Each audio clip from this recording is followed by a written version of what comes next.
আমরা হযরত ফজিলত জানি যে সে নিষ্পাপ হয়ে যাবে যদি আল্লাহ তাআলা তার তওবাকে কবুল করেন, গুনাহকে মাফ করেন। প্রশ্ন হচ্ছে অনেক মানুষ সে মনেই করেন যে আমি যেহেতু হজ করে এসেছি আমার সকল গুনাহ মাফ হয়ে গেছে, আমি এখন নিশ্চিন্তে বাকি জীবনগুলো কাটাতে পারি। এরকমই একটা চিন্তা চেতনা কিংবা তার কথার থেকে বোঝা যায় যে আসলে তিনি অনেকটা নিষ্পাপ বা পরবর্তী জীবনটা তার অন্যরকম ফুরফুরে মেজাজে কাটছে। তো আসলে এক্ষেত্রে কি বলবেন? আসলে এভাবে আমাদের দেশের মনে করার কারণ কি? কিছু কিছু বিষয় আছে, এটা আমরা অনেকটা পৈতৃক সম্পত্তি মনে করি। যেমন মনে করি জান্নাতটা আমাদের পৈতৃক সম্পত্তি, কিন্তু জাহান্নামটা কেউ মনে করে না। কেউ মরে যাওয়ার পরে কেউ বলে না লোকটা জাহান্নামে, অথবা সে যা করছে সে তো জাহান্নামে, এটা বলে না। সে শত অপকর্ম করার পরে মরার পরে বলে যে লোকটা জান্নাত হয়ে যাক, আল্লাহ এর জান্নাত দিয়ে দেখ, মানে মনে হয় যেন জান্নাত। এবং অনেকে বলে আমার অমুক তো জান্নাতে চলেই গেছে। এই যে কথাটা, হ্যাঁ ঠিক আছে, আশাবাদী হওয়া যায়, তবে আশাবাদী হওয়াটা কনফার্মেশন আর আশাবাদী হওয়া দুটো এক জিনিস না। এখন হজে যাওয়ার পরে নিষ্পাপ হয়ে আসার এই আকাঙ্ক্ষা তামান্না একজন মুমিনের থাকতেই পারে, এটা থাকাটা স্বাভাবিক, না থাকাটা অস্বাভাবিক। কিন্তু আমি হজের সফর থেকে ফিরে আসার পরে আমি নিষ্পাপ হয়ে গেলাম, এর কনফার্মেশনটা কি? এটার ব্যাপারে আমি কতটুকু কনফার্মেশন আমি পেলাম যে আমি আসলে নিষ্পাপ হয়ে গেছি? এক নাম্বার হলো আল্লাহর সাথে সম্পৃক্ত যেই নাফরমানিগুলো আছে সেগুলোর ব্যাপারে যদি আমি কান্নাকাটি করে আসি, আমি যদি দীর্ঘ 1 মাস 40 দিনের সফরে যদি আমি দীর্ঘ সময় যদি আল্লাহর কাছে রোনাজারি করে যদি আমি আমার গুনাহ মাফ করানোর জন্য প্রচেষ্টা চালাতে থাকি, আমি আশাবাদী হতে পারি যে আল্লাহ হয়তো আমাকে ক্ষমা করেছেন, কিন্তু আমার ক্ষমা নাও তো হতে পারে, সুতরাং আমি নিশ্চিত না। নাম্বার 2, আমাদের মধ্যে আল্লাহর নাফরমানির সাথে আল্লাহর হকের সাথে বান্দার হকের সম্পৃক্ততা আছে। আমি ব্যবসা বাণিজ্য করলাম, জীবনভর আমি 2 নম্বরই ব্যবসা করলাম, আমি সিল ইচ্ছামতো বানায় দিলাম, মানুষের টাকা বকে আনলাম তা দিলাম না, আমি এভাবে বিভিন্ন মানুষের হক আত্মসাৎ করলাম, জমি জমা আত্মসাৎ করলাম, ভাই বোনের সম্পত্তি আত্মসাৎ করলাম, আত্মীয় স্বজনের সম্পত্তি, এরকম যত ধরনের আছে, মানুষের মান ইজ্জত নষ্ট করার জন্য প্রচেষ্টা চালালাম, এইরকম যত ধরনের আমি বান্দার হকের সাথে সংশ্লিষ্ট বিষয় আছে, সেই বিষয়গুলো সেটাও আমার সমাধান এবং ফয়সালা হওয়া লাগবে। ওটা হওয়া ছাড়া আমি নিষ্পাপ হওয়া দাবি কখনোই করতে পারি না। সুতরাং আল্লাহর সাথে নাফরমানি সংশ্লিষ্ট বিষয়, ইবাদত সংশ্লিষ্ট বিষয়গুলোর ব্যাপারে কাদাকাটি করে তারপরে আমি পুরোপুরি নিশ্চিত না, হতেও পারে নাও হতে পারে, তবে আশাবাদী। কিন্তু আশাবাদী হওয়ার পরে ফুরফুরে মেজাজ থাকার সুযোগ নেই, মরণ পর্যন্ত আমার সেটার জন্য আল্লাহর কাছে কান্নাকাটি করতে হবে। আর অন্যের হকের ব্যাপারে আমি যদি কাউকে আঘাত দিয়ে থাকি, কষ্ট দিয়ে থাকি, হক নষ্ট করি, তাহলে সেটার জন্য তার কাছে মাপ চাই, তারপর আমার চিন্তা করতে হবে। কিন্তু দুর্ভাগ্য হলো বান্দার হকের ব্যাপারে মানুষ তো মনেই করে না যে কেউ কারো হক নষ্ট করছে, কারণ হক নষ্ট করেছে এটা যদি জানে তাহলে তো সে হক নষ্টই করতো না, বরং হক নষ্ট করাটাকেই সে ন্যায় বলে মনে করে নিয়েই তারপর অন্যায়গুলো করছে।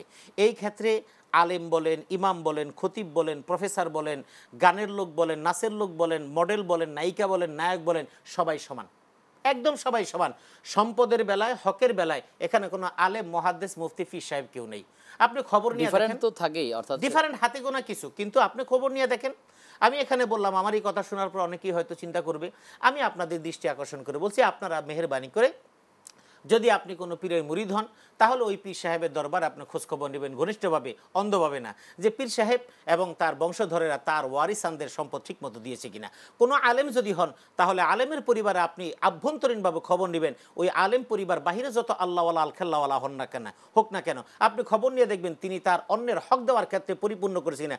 আপনি বড় হাফেজ, অনেক বড় কারি, অনেক বড় মুহাদ্দিস, আপনি এই ব্যাপারে খবর নেন, আমি মোটামুটি নিশ্চিত যে শতকরা হয়তো 1-2% পেতে পারেন, যেটার মধ্যে তারা নিরঙ্কুশভাবে যার যার হক ফিরিয়ে দিয়েছে।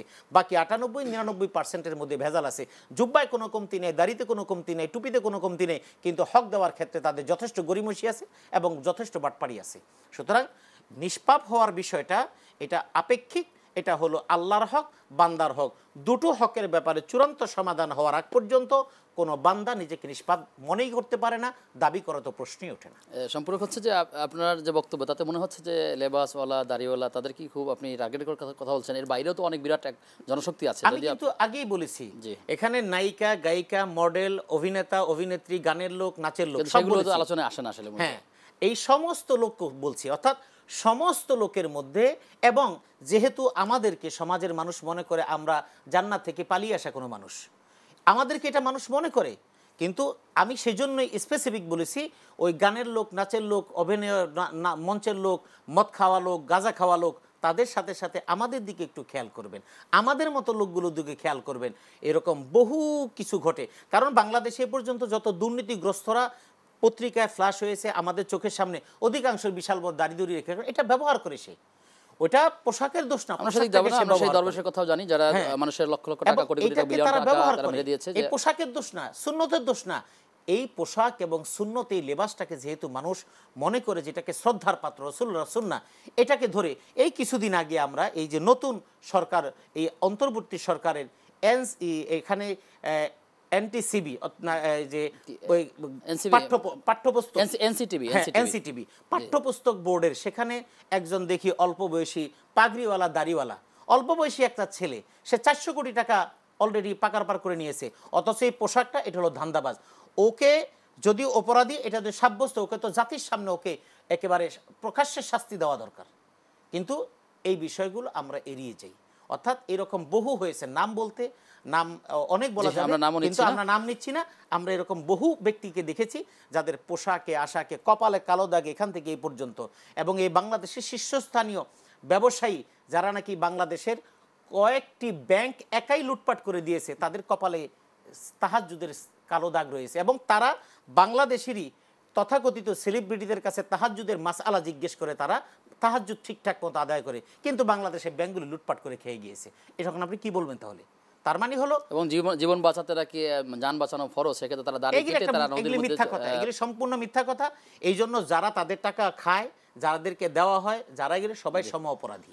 সুতরাং নিষ্পাপ হওয়াটা নির্ভর করে বান্দার হক, আল্লাহর হক, দুটোকে সমানভাবে সমান্তরালভাবে যদি আমি এটাকে সমাধান করতে পারি, তাহলে আশাবাদী হতে পারি যে আমি আল্লাহর কাছে নিষ্পাপ। আল্লাহ তাআলার কাছে দোয়া করি, আল্লাহ তাআলা আমাদেরকে উত্তম চরিত্র দিয়ে ধন্য করুন।